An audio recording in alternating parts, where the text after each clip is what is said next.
शिवपाल सिंह अपने कुछ साथियों के साथ भाजपा ज्वाइन कर लेंगे घोसी चुनाव के बाद। अब शिवपाल यादव जी राजनीति के बहुत माहिर और बहुत अच्छे खिलाड़ी भी हैं, राजनीतिक भी हैं, नेता भी हैं, लंबा राजनीतिक अनुभव भी रखते हैं। किसी के हवा में बयान देने से ना तो शिवपाल यादव जी की सेहत पर कोई असर पड़ने वाला है, ना समाजवादी पार्टी को कोई चिंता होने वाली है। पूरे उत्तर प्रदेश और देश के समाजवादी पार्टी कार्यकर्ताओं को शिवपाल यादव जी पर भरोसा भी है और ऐसे दमदार नेता के प्रति सबका अपना व्यक्तिगत लगाव भी है।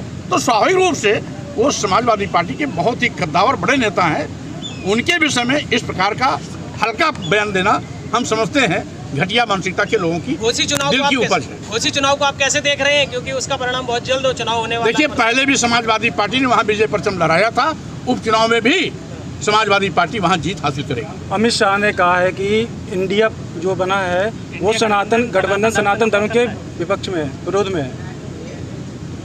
अब चूंकि वो देश के गृह मंत्री हैं,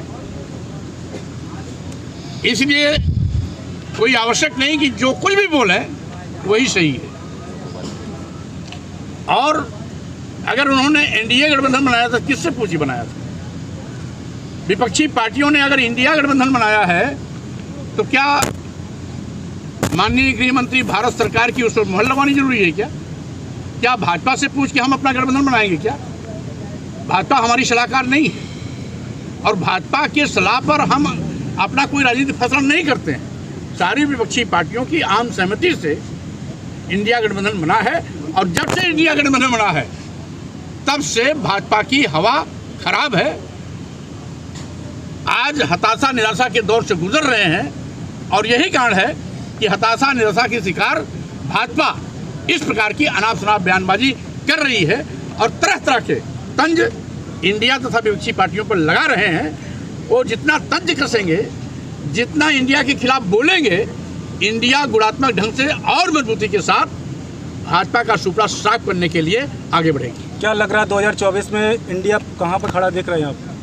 भारतीय जनता पार्टी का सुपड़ा साफ होना तय है, क्योंकि भाजपा के पाप का घड़ा भर गया है। आज पूरे देश में जहां नौजवान बेरोजगारी की त्रासदी झेल रहा है, वहीं महंगाई से देश की जनता की कमर टूट चुकी है। आज किसानों को लाभकारी मूल्य दिलाने का वादा करने वाली भाजपा सरकार किसानों को लाभकारी मूल्य तो नहीं दिला पाई। अलबत्ते किसानों को महंगाई की मार से जहां उनकी कमर तोड़ दी, वहीं पर किसानों को कृषि संबंधी हर चीज़ को खरीदने के लिए ऊंचे दामों पर खरीदना पड़ रहा है। छुट्टा जानवरों का आतंक अलग है। 100 200 के जानवरों का झुंड आता है, किसान की फसल चर करके चौपट कर देता है। तीसरी चीज़, छुट्टा जानवरों के लड़ाई से, छुट्टा जानवरों के आपस में लड़ने से तमाम लोगों की मौतें भी हो रही हैं। औसत मौतें प्रतिदिन 10 से लेकर के 15 मौतें प्रत्येक छुट्टा जानवरों के मारने से, छुट्टा जानवरों के आपस में लड़ने से, एक्सीडेंट होने से और साथ ही साथ सीधे पटक के मार देने से हो रही हैं। तो स्वाभाविक रूप से सरकार सभी मुद्दों पर बुरी तरह फेल है। रही बात, जब ये इस देश के व्यापारियों को नहीं छोड़ा, लघु सीमांत हमारे जो व्यापारी हैं जिन्होंने भाजपा सरकार बनाने में वोट भी दिया, पैसा भी दिया, उनको भी जीएसटी के माध्यम से लूट का शिकार बनाया। अब तो जीएसटी से संबंधित सारे मामले को ईडी को सौंप करके उनका भी भट्ठा बैठाने की तैयारी भाजपा ने कर लिया है। और तीसरी बड़ी चीज, भारतीय जनता पार्टी संविधान के साथ खिलवाड़ कर रही है। एक देश संविधान प्रदत्त अनुसूचित जाति, जनजाति और पिछड़े वर्गों का आरक्षण शून्य कर रही है। वहीं पर संविधान की कसम खाने वाले प्रधानमंत्री जी और मुख्यमंत्री जी, इनके सरकार के मंत्रीगण संविधान के साथ खिलवाड़ कर रहे हैं और संविधान को बदलने की फिराक में हैं। संविधान विरोधी बयान देते हैं, जब संविधान के अनुच्छेद 14 में इस बात का स्पष्ट उल्लेख है कि धर्म, जाति, वर्ण और संप्रदाय, लिंग और जन्म स्थान के आधार पर किसी के साथ भेदभाव नहीं हो सकता। तो हिंदू राष्ट्र की मांग करना, भारतीय जनता पार्टी के स्तर पर हिंदू राष्ट्र की मांग करना, ये भी संविधान विरोधी है, और जो संविधान विरोधी है वो राष्ट्र विरोधी भी है। और इसी के साथ ही साथ ये पहली ऐसी सरकार है जो लोकतंत्र को ख़त्म करने पर भी आमदा है। यही कारण है कि विपक्षी पार्टी के नेताओं के खिलाफ ईडी, सीबीआई इनकम टैक्स का दुरुपयोग कर, फर्जी मुकदमे लाद कर हमेशा उनको, उनकी आवाज़ को दबाने की कोशिश कर रही है, यानी लोकतंत्र को कुचलने की कोशिश कर रही है।